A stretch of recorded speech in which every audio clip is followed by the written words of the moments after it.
Another problem that women are facing nowadays are usually in their breast. They would have multiple cysts, multiple nodules, breast pain.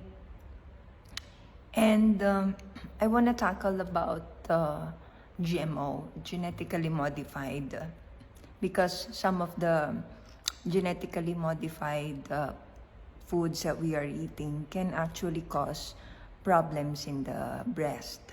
So your genetically modified foods or organisms, these are foods that have been modified genetically to suit a certain purpose. For example, there's a tomato here in the US, so it's called flavor saver. So this tomato, because during winter they would usually freeze, so the scientists, they wanted to make a tomato that will not freeze during winter. So what they did is that they took a gene, a genetic protein from the fishes of the Antarctic Ocean, and they were able to extract that, and they injected this on tomatoes. And true enough, the tomatoes did not freeze, but their outer lining, their covering, their skin, was so fragile, it looks like it's a tomato paste. So they lost a lot of money on that. Now the GMO, the problem with GMO is that because these are man-made, they're not God-made. What happens is when we eat them, so we form some form of allergic reaction because we do not have the enzyme to process this GMO.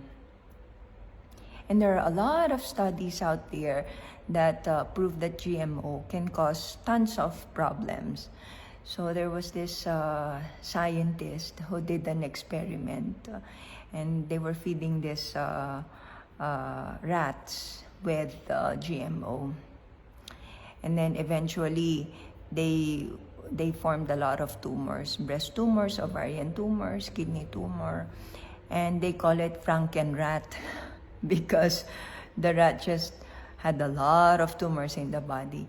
So this is just on an experiment on animals, and it's very disconcerting, concerning, because if it can cause tumors in rats, it can cause I think it can cause tumors as well in humans. So you stay away from GMO. That's one of the most important thing that you can do. Again, if you have cyst in the breast, sometimes it can be because of caffeine toxicity. Now, the caffeine toxicity, it can cause depletion of iodine. So if your iodine is depleted, then there's a probability that the potassium in your body would concentrate on your breast.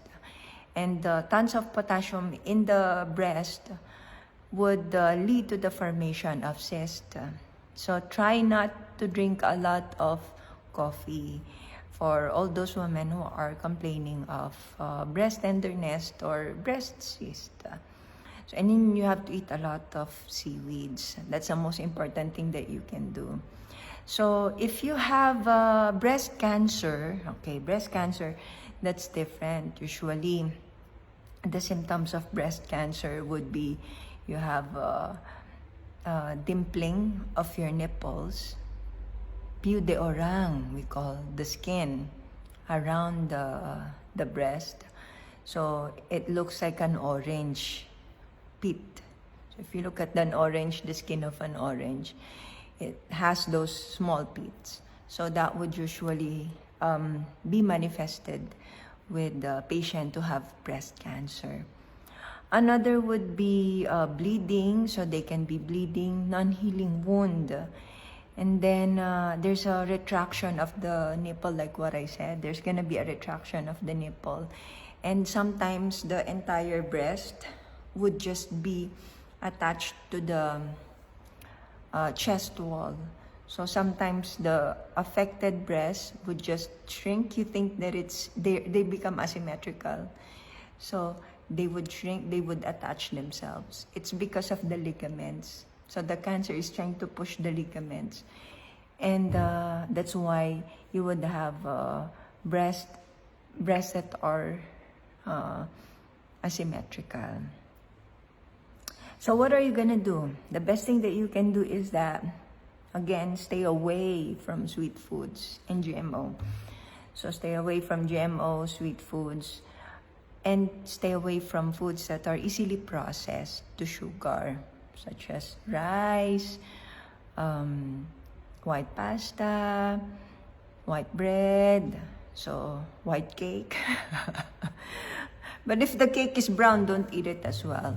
So I'm just trying to tell you that they're very sugary, they're very sweet. So the cancer cells, they love sweet foods. They have 96 receptors for sugar. So the moment that you are eating tons of sugar, you're just actually feeding the cancer. And again, in a video that I made, I didn't want my patient, for me, in my experience, I didn't want them to eat a lot of, or to drink dairy foods, drink and eat dairy foods, because the milk, as we know, has a lot of hormones, antibiotics, vaccinations.